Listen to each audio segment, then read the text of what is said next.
या आठवड्याच्या सुरुवातीला झालेल्या पावसानं दरडी कोसळण्याच्या अनेक घटना घडल्या।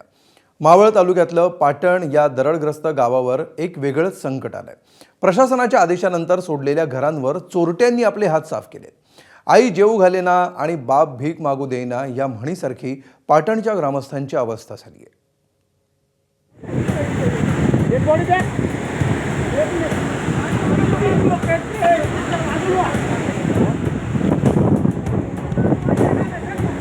मावळ तालुक्यामधल्या पाटण या गावावरती 6 जुलैला आसमानी संकट कोसळलं। दरड कोसळून एकाच घरामधल्या तिघांचा मृत्यू झाल्याच्या नंतर प्रशासनानं नागरिकांना घाईघाईनं घरं सोडायला सांगितली। ग्रामस्थांनी सुजाण नागरिकाची आपली भूमिका बजावत केवळ आवश्यक सामान घेऊन आपापली घरं रिकामी केली। मात्र याचा फायदा घेत चोरट्यांनी एकाच रात्रीमध्ये 16 घरं फोडून रोख रक्कम, दागिन्यांसह अन्य मौल्यवान वस्तूंवरती देखील डल्ला मारलाय। गावात खराब कोसळल्यामुळे ना आपण प्रशासनाने आपल्याला सगळ्यांना गावातून बाहेर पडायचा इशारा दिला की लवकरात लवकर तुम्ही घराबाहेर पडा।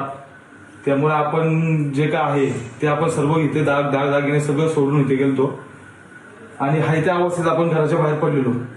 त्यानंतर जवळजवळ आज सकाळी पहाटे हे असं घडले। किती घरी चोरी झाली? जवळजवळ 14 ते 15 घरी चोरी झालेली। घरफोड्या झालेल्या ग्रामस्थांची फिर्याद घेण्यात आली असून तांत्रिक तपासाच्या अंती चोरांचा निश्चितपणे छडा लागेल असं पोलिसांचं म्हणणं आहे। जेवढे घर झालेले आहेत त्यांचे जानमालाचे किती नुकसान झालेलं आहे ते फिर्याद घेणं सुरू आहे। त्याच्यामध्ये आपण डॉग स्क्वॉड आणि फिंगरप्रिंट एक्सपर्टना बोलवलेलं आहे। ते मार्गातच आहेत। ते पोहोचल्यानंतर आपल्याला निश्चितपणे ज्या काही घरांमध्ये चोरी झालेली आहे तिथे काही ना काही मागमूस नक्की मिळेल व त्यावरून त्यांचा सुगावा लागेल। आता चोर सापडतील आणि मुद्देमाल देखील कदाचित मिळेल। मात्र घरं सोडायला सांगितल्यानंतर सुरक्षा पुरवण्याची जबाबदारी प्रशासनानं का पार पाडली नाही असा सवाल पाटणचे ग्रामस्थ करतात। दुसरीकडे गेल्या 4 दिवसांपासून नातलगांकडे राहत असताना प्रशासनाकडून कोणताही संपर्क साधण्यात आला नसल्याचं गावकऱ्यांचं म्हणणं आहे। आज वैयक्तिक माझ्या घरात 10 ते 15 लोक आहेत।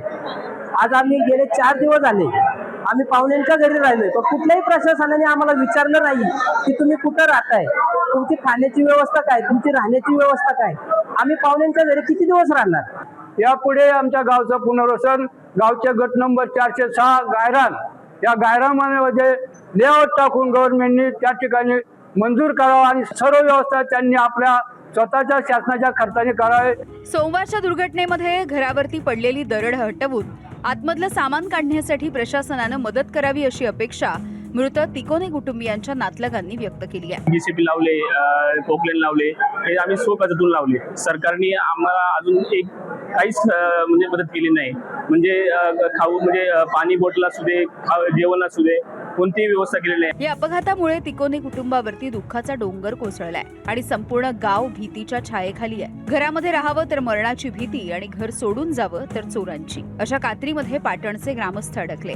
सरकारनं केवळ गावं रिकामं करण्याचे आदेश न देता ग्रामस्थांना योग्य सुविधा पुरवाव्यात आणि कायमस्वरूपी स्थलांतर होत नाही तोपर्यंत गावामध्ये सुरक्षा देखील पुरवावी अशी ग्रामस्थांची रास्त मागणी आहे। असं झालं तरच जळत्या घरावरती हात शेकून घेणाऱ्या चोरट्यांना आळा बसेल। वैभव बोडके, एबीपी माझा, सातारा।